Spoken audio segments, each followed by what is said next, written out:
मालिक आप ये क्या कर रहे हैं? मुझे बहुत दर्द हो रहा है। मैं बोलती रही पर वो रुके नहीं और लगातार। फिर उस दिन काम करते वक्त मेरे साथ जो हुआ। हेलो दोस्तों, मेरा नाम स्नेहा है। उम्र अभी 24 साल। मायके की मजबूरियों और पति की बेरुखी ने मुझे एक ऐसे मोड़ पर लाकर खड़ा कर दिया था जहाँ जीने के लिए काम करना जरूरी था और सहना आदत बन चुकी थी। आप मेड हो? पहली बार सामने से आवाज आई थी, नीची, धीमी और थोड़ी भारी। मैंने ऊपर देखा। सामने एक लंबे कद का पुरुष खड़ा था। साफ सुथरे कपड़े, हल्की दाढ़ी और आंखें। वो आंखें जैसे सीधे भीतर झांक रही थी। जी, मेरा नाम स्नेहा है, काम वाली हूँ। पिंकी दीदी ने भेजा था। उसने कुछ पल मुझे देखा, फिर बस इतना कहा, ठीक है, माँ की तबीयत खराब है, बाकी सब तुमसे सीमा समझा देगी। मुझे नहीं पता क्यों, लेकिन वो पल जब उसने पहली बार मेरी तरफ देखा, वो नजर अब तक पीछा करती है। अगले दिन सुबह जब मैं झाड़ू पोंछा कर रही थी, तब अचानक किसी की आहट से मैं चौंकी। पलटी तो देखा, वही खड़ा था, श्री प्रकाश, घर का मालिक। इतनी सुबह काम शुरू कर देती हो? मैंने सिर झुका लिया। जी, आदत है। तुम्हारी चूड़ियों की आवाज माँ को पसंद है। उन्हें लगता है जैसे घर में कोई औरत है। मैं थोड़ी हंसी, थोड़ी हैरानी से उसकी ओर देख रही थी और फिर उसने हल्की मुस्कान के साथ कहा, तुम्हारा काम अच्छा है। ये छोटा सा वाक्य मेरे लिए तारीफ नहीं, बल्कि एक एहसास था कि मेरी मौजूदगी देखी जा रही थी। धीरे धीरे बढ़ता एहसास, या कोई गलतफहमी? अगले कुछ हफ्तों में वो बातें करने लगा, छोटी छोटी लेकिन ठहराव लिए हुए। तुम्हारी आंखें थकी हुई लगती है, उसने एक बार कहा था जब मैं रात में बर्तन धो रही थी। काम है साहब, थकान तो होगी ही। साहब मत कहा करो, नाम से बुला सकती हो, प्रकाश। मैं चुप रही, लेकिन दिल में एक झटका सा लगा। एक दिन की बात है, माँ की तबीयत अचानक ज्यादा बिगड़ गई थी। डॉक्टर को बुलाना पड़ा। मैं वही थी, पास बैठी थी। माँ का माथा सहला रही थी। जब डॉक्टर चला गया, तब प्रकाश वही खड़ा था, दरवाजे की ओट में, चुपचाप। मैंने पूछा, सब ठीक हो जाएगा ना? उसने सिर हिलाया और धीरे से बोला, तुम्हें देखता हूँ माँ के पास तो लगता है जैसे घर में कोई है जो सच में अपना है। मैं सिर्फ मेड हूँ। मैंने कहा, शब्दों से रिश्ते नहीं बनते। उसने कहा, कभी कभी नजरों की खामोशी भी काफी होती है। उसके इन शब्दों ने कुछ देर के लिए मुझे रोका, फिर मेरी नजरें खुद ब खुद झुक गईं। एक शाम मैं माँ का कमरा साफ कर रही थी। उन्होंने नींद की दवा ले ली थी और सो रही थी। खिड़की खुली थी, बाहर अंधेरा घिर चुका था। मैं पर्दे ठीक कर रही थी, तभी मुझे एहसास हुआ कि कोई देख रहा है। मैंने मुड़कर देखा, ऊपर की बालकनी में खड़ा था प्रकाश। उसकी निगाहें सीधी मेरी ओर थीं, तेज नहीं, टिकी हुई। मुझे शर्म नहीं आई, डर नहीं लगा, बस एक अजीब सी सिहरन हुई जो सर से पांव तक उतर गई। मैंने खुद से कहा, ये गलत है स्नेहा, तू यहाँ सिर्फ काम के लिए है। लेकिन मन, वो कब मानता है? उस शाम के बाद से कुछ बदल गया था। घर वही था, काम वही, समय वही, पर हर सुबह जब मैं रसोई में आती तो लगता जैसे किसी की नजर पहले से मेरा इंतजार कर रही हो। प्रकाश अब पहले जैसा चुप नहीं रहता। कभी चाय का कप खुद लेकर खड़ा हो जाता, तो कभी किसी बहाने से रसोई में आकर पूछ बैठता, आज खाने में क्या बना रही हो? मैं जवाब देती, सिर झुकाकर, पर दिल में कहीं कुछ हल्का सा हिल जाता। एक बार उसने धीरे से कहा था, तुम्हारे हाथ की सब्जी में घर की खुशबू होती है। माँ कहती है, तुम हो तो अब घर में सांसें चलती है। मैंने हंसने की कोशिश की, पर होंठ कांप गए थे। तुम किसी दिन यूं ही मुस्कुराओ, जैसे दर्द कभी छुआ ही न हो। ये बात उसने उस दिन कही, जब मैं माँ की दवाई लेकर उसके कमरे में गई थी और माँ सो रही थी। मैं चुपचाप कुर्सी पर बैठी रही। वो पास आकर खिड़की के पास खड़ा हो गया। बाहर हल्की बारिश हो रही थी। तुम बारिश में भी नहीं भीगती? उसने बिना मेरी तरफ देखे पूछा। नहीं साहब, सर्दी लग जाती है। तुम्हें लगता है तुम किसी चीज के लायक नहीं हो? मैं चौंकी। सवाल सीधा था पर आवाज बहुत धीमी। मैं सिर्फ मेड हूँ, मैंने फिर दोहराया। वो हंस पड़ा, लेकिन उसकी हंसी में दर्द था। ये सिर्फ शब्द किसी का सबसे बड़ा अपमान है। कभी खुद के लिए मत कहा करो। एक रात माँ की तबीयत अचानक बिगड़ गई। डॉक्टर बुलाया गया। मैं और प्रकाश दोनों रात भर उनके पास बैठे रहे। सुबह जब थोड़ी राहत मिली तो प्रकाश बाहर बालकनी में बैठा था। मैं चुपचाप चाय का कप लेकर उसके पास गई। थक गए होंगे, मैंने कहा। उसने कप लिया और मेरी ओर देखा, एक लंबी ठहरी हुई नजर। थक गया हूँ, पर तुमसे नहीं। मैं कुछ नहीं बोली, पर वो खामोशी बहुत कुछ बोल गई थी। एक दिन सुबह जब माँ को खाना देकर मैं नीचे आई तो सीढ़ियों पर मेरा पाँव फिसल गया।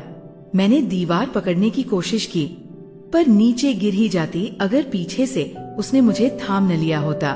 उसका हाथ मेरी कमर पर था और मेरा सिर उसके कंधे पर टिक गया था। कुछ पल के लिए कोई शब्द नहीं बोले गए, कोई हरकत नहीं हुई, पर वो एक पल जैसे कई जन्मों की दूरी को मिटा गया। मैं झट से अलग हो गई। माफ कीजिए, मैंने कहा। उसने बस इतना कहा। कभी कभी गिरने से बच जाना भी गिर जाने जैसा होता है। उस रात मैं अपने कमरे में लेटी थी। नींद आंखों से कोसों दूर थी। माँ के कमरे से हल्की रोशनी आ रही थी। बाहर कहीं से धीमी हवा चल रही थी, पर मन के भीतर कुछ और ही तूफान था। फोन की स्क्रीन जली। प्रकाश का मैसेज था। क्या तुम सोचती हो कि मैं तुम्हें गलत देख रहा हूँ? मैंने कुछ पल बाद टाइप किया। मैं खुद को ही ठीक से नहीं देख पाई। आप क्या देख रहे हैं, ये कैसे समझूं? थोड़ी देर बाद जवाब आया। मैं तुम्हें नहीं देख रहा, मैं उस अकेलेपन को देख रहा हूँ जो तुम्हारी मुस्कुराहट में छुपा है। अगली सुबह मैं जैसे तैसे काम में लगी थी, पर मन वही अटका था, उस एक मैसेज पर। प्रकाश आज पूरे दिन कुछ नहीं बोला। माँ को समय पर दवा दी, कुछ कागजात देखे, फिर चुपचाप अपने कमरे में चला गया। मैंने दोपहर में उसके कमरे के पास से गुजरते हुए खुद को रोक लिया। दरवाजा खुला था। वो खिड़की के पास बैठा था, हाथ में एक पुराना फोटो एल्बम। कभी कभी पुरानी चीजों में नए जवाब मिल जाते हैं, उसने बिना देखे कहा। मैं कुछ पल दरवाजे पर खड़ी रही, फिर पूछा, आप ढूंढ क्या रहे हैं? खुद को, उसने धीमे से कहा। शाम को माँ ने अचानक कहा, स्नेहा, तू इस घर की बहू नहीं है, पर जो अपनापन तूने दिया है वो आजकल की बेटियां भी नहीं देती। मैं बस मुस्कुरा दी, पर माँ की अगली बात ने मुझे अंदर तक हिला दिया। प्रकाश के चेहरे पर अब एक ठहराव आने लगा है। पहले वो खोया खोया सा रहता था, अब वो कुछ तलाश नहीं करता। शायद उसे वो मिल गया है जिसकी उसे जरूरत थी। मैंने उनकी आंखों में देखा। क्या उन्हें कुछ आभास था, या शायद एक माँ दिल से सब जान जाती है। रात को जब मैं बालकनी में बैठी थी, वो वही आकर खड़ा हो गया। कुछ देर हम दोनों चुप रहे। तुम अब मुझसे कतराने लगी हो, उसने कहा। नहीं, मैं बस अपने दायरे में रहना चाहती हूँ। दायरे सिर्फ तब तक होते हैं जब तक कोई उन्हें तोड़े नहीं, या उन्हें महसूस न करवा दे कि वो सिर्फ रेखाएं हैं, दीवारें नहीं। मैंने उसकी तरफ देखा। आंखें गहरी थीं, लेकिन भटकती नहीं थीं। वो मुझे देख रहा था, वैसा नहीं जैसा मर्द किसी औरत को देखता है, बल्कि जैसे कोई इंसान किसी टूटे हुए इंसान को पढ़ता है। अगर मैं तुम्हारा मालिक न होता, उसने कहा, तो क्या तब भी तुम मुझसे ऐसे ही बचती? मैंने कोई जवाब नहीं दिया। या फिर अगर तुम मेरी बीवी होती? मैंने तेजी से उसकी ओर देखा। वो वही खड़ा था, जैसे कोई दीवारों से टकरा रहा हो। आपसे ये उम्मीद नहीं थी, मैंने धीरे से कहा। मुझसे या खुद से? उसने पूछा। मैं वापस मुड़ गई। दिल की धड़कनें बहुत तेज थी। उस रात मेरे तकिए के नीचे एक छोटा सा लिफाफा मिला। शायद माँ ने दिया था, शायद नौकर ने रखा था। अंदर एक कागज था। मैं नहीं चाहता था कि तुम्हें कभी ऐसा कुछ महसूस हो जो तुम्हारी आत्मा को चोट दे। पर तुम्हारे होने से मेरी तन्हाई को एक नाम मिला है, साथ। मैं कुछ नहीं चाहता तुमसे, बस ये चाहता हूँ कि तुम ये जानो, तुम्हारा होना ही मेरे जीने की सबसे बड़ी वजह है। प्रकाश, मैं देर तक उस चिट्ठी को देखती रही। कुछ आंसू थे जो भीतर ही भीतर रिस गए। उस चिट्ठी के बाद मैं कई रातों तक सो नहीं पाई। दिन के काम जैसे चलते रहे, माँ को नाश्ता देना, दवाइयाँ समय पर, कपड़े समेटना, रसोई संभालना, लेकिन मेरा मन जैसे हर समय उस आखिरी लाइन में अटका था, तुम्हारा होना ही मेरे जीने की सबसे बड़ी वजह है। कभी लगता ये बस एक टूटे हुए आदमी की भावुकता है, पर फिर लगता ये शब्द सिर्फ दिल से निकले थे, बिन किसी लालच, बिन किसी उम्मीद के। उस दिन दोपहर में जब माँ सो रही थी और बारिश हल्की हल्की गिर रही थी, मैं बरामदे में खड़ी थी। प्रकाश वही पास आकर खड़ा हो गया। चुपचाप, आप कुछ कहना चाहते हैं? मैंने खुद को जबरदस्ती शांत दिखाते हुए पूछा। उसने नहीं देखा मेरी ओर, बस सामने देखने लगा। नहीं, कुछ नहीं कहना। तुमसे बात करना अब डराने लगा है। क्यों? क्योंकि मैं तुम्हारे चेहरे पर वो चीज देखता हूँ जो तुम जाहिर नहीं करती। मैं कुछ पल चुप रही, फिर कहा, कुछ चीजें जाहिर करने से टूट जाती है। वो मुस्कुरा दिया, एक थकी हुई मुस्कान।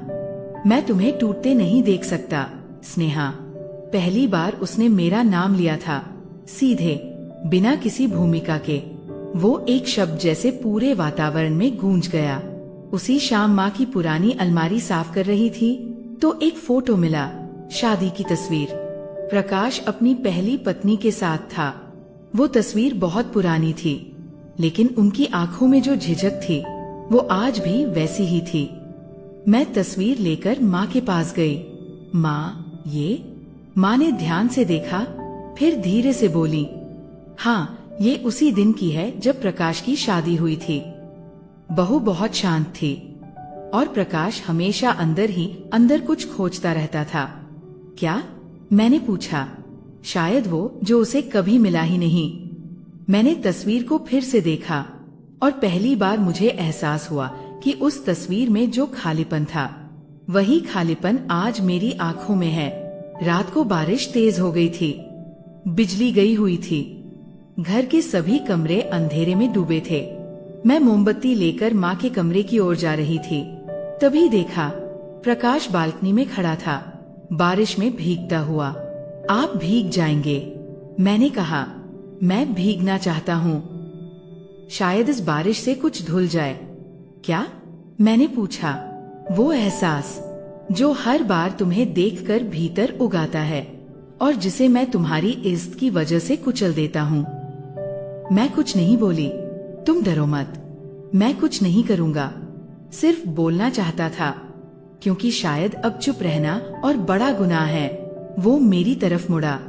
मैं जानता हूँ कि तुम्हारी जिंदगी बहुत कुछ देख चुकी है। मैं तुम्हारा हिस्सा नहीं बनना चाहता, पर अगर कभी तुम्हें लगे कि तुम्हारा दर्द बांटना है तो मैं हूँ, सिर्फ सुनने के लिए, बस एक खामोश हिस्सा बनने के लिए। मैंने धीरे से सिर हिलाया। वो आगे नहीं बढ़ा, वापस अंदर चला गया। उस रात फिर एक चिट्ठी मिली। मैं हर दिन तुम्हारे बिना जी रहा हूँ, पर हर सांस में तुम्हारे होने की दुआ मांगता हूँ। मैं गलत नहीं हूँ और तुम भी नहीं, बस वक्त गलत है। तुम्हारा प्रकाश। मैंने उस चिट्ठी को तकिए के नीचे रखा और पहली बार न रोई न मुस्कराई, बस चुप रही, जैसे कोई मन किसी अनकहे एहसास की ओढ़नी ओढ़कर जिंदगी से थोड़ा और जुड़ गया हो। उस सुबह चाय बनाते हुए मैं पहली बार खुद को आईने में देख रही थी, बिना किसी बहाने के, बिना किसी कारण के। शायद मैं ये जानना चाहती थी कि आखिर वो क्या है जो मुझे बस एक मेड से अलग बनाता है, या शायद जो मुझे प्रकाश की नजरों में इतना खास बनाता है। चाय की भाप में उस चिट्ठी की आखिरी पंक्ति तैर रही थी। वक्त गलत है, हम नहीं। वक्त ही तो था जिसने मुझे उस घर में नौकरी दिलाई, और उसी वक्त ने मुझे एक ऐसे रिश्ते के करीब ला दिया जिसे कोई नाम नहीं दिया जा सकता। शाम को प्रकाश ने अचानक कहा, स्नेहा, थोड़ी देर बाहर टहले क्या? मैं चौंकी। अब तक हमारी हर बातचीत घर की दीवारों तक सीमित थी। माँ भी चाहेंगी कि तुम थोड़ी खुली हवा में जाओ, उसने हल्के स्वर में जोड़ा। मैंने धीरे से सिर हिला दिया। हम दोनों पास के एक पुराने मंदिर तक पैदल गए। बीच में कुछ खास बात नहीं हुई, लेकिन जब हम मंदिर की सीढ़ियों पर बैठे तो प्रकाश ने पूछा, क्या कभी लगा कि ये सब गलती है? मैंने कुछ पल उसकी आंखों में देखा। गलती नहीं है, बस अधूरा है। वो मुस्कुरा दिया, वही हल्की टूटी मुस्कान। तुम्हें देखकर लगता है जैसे कोई अपने जख्म छुपा रहा हो, बहुत सलीके से मुस्कुराकर। मैं चुप रही, फिर बोली, और आपको देखकर लगता है जैसे आप किसी के जख्म छूना चाहते हैं, लेकिन डरते हैं कि कहीं वो और गहरे न हो जाएं। वो कुछ नहीं बोला। रात को जब मैं माँ की दवाई देने गई, प्रकाश वही बैठा था। माँ सो गई थी, लेकिन उसके हाथ अब भी माँ के पाँव दबा रहे थे। मैंने धीरे से कहा, अब मैं संभाल लूंगी। वो उठने लगा, फिर रुका। स्नेहा, एक बात कहूँ? मैंने बिना जवाब दिए उसकी ओर देखा। कभी कभी लगता है अगर ये दुनिया न होती, रिश्तों के नाम न होते, तो शायद हम बहुत सच्चे होते। मैंने उसके हाथ की ओर देखा, जो अब भी माँ के पैर के पास झुका हुआ था। उस हाथ में कोई लालच नहीं था, बस थकान थी, इंतजार था। मैंने धीमे से उसका हाथ पकड़ लिया। पहली बार उसने कुछ नहीं कहा, मैंने भी नहीं। बस कुछ पल ऐसे बीते जैसे वक्त वही थम गया हो। सुबह सुबह गांव से प्रकाश के बड़े भाई का फोन आया। वो माँ को देखने आना चाहते थे। माँ ने खुशी से कहा, अच्छा है, घर में कुछ रौनक आएगी। पर मुझे लगा जैसे कोई दीवार खड़ी होने वाली है हमारे बीच, जो कभी नाम से नहीं थी, पर अब शायद जरूरत से ज्यादा ऊंची बन जाएगी। प्रकाश ने मुझे देखा, जैसे वो सब कुछ समझ गया हो। अब शायद बातें कम हो जाएंगी, उसने धीमे से कहा, पर एहसास कम नहीं होंगे। मैंने जवाब दिया, एक और चिट्ठी, मगर इस बार मेरी ओर से उसी रात। पहली बार मैंने चिट्ठी लिखी, उस तक पहुंचाने की नहीं, बस उसके लिए कि वो जान सके, प्रकाश जी, मैं जानती हूँ कि हम जिस मोड़ पर हैं, वहाँ से आगे कोई सीधा रास्ता नहीं जाता, लेकिन आपने मुझे एहसास दिलाया कि मैं सिर्फ एक मेड नहीं हूँ। मैं भी कुछ महसूस कर सकती हूँ, और मेरे एहसासों की भी कद्र हो सकती है। अगर कभी आप थक जाएं, तो ये जान लीजिए, मैं यही हूँ, बिल्कुल वही जहाँ आपने पहली बार मेरा नाम लेकर मुझे मेरी पहचान दी थी। स्नेहा, मैंने वो चिट्ठी अपने तकिए के नीचे रखी। उसे देने की हिम्मत नहीं थी, लेकिन एक दिन शायद दे सकूं, क्योंकि कुछ रिश्ते होते हैं जो कहे बिना भी जिंदा रहते हैं। तो दोस्तों, ये कहानी यहीं पर खत्म होती है। उम्मीद है कि आपको अच्छी लगी होगी। अगर ये कहानी आपको पसंद आती है तो इस वीडियो को एक लाइक और हमारे इस चैनल कहानी स्ट्रीम को जरूर सब्सक्राइब करिएगा। और हाँ, बेल आइकन को ऑल पर सेट करना मत भूलिएगा। हम मिलते हैं अगले वीडियो में। धन्यवाद।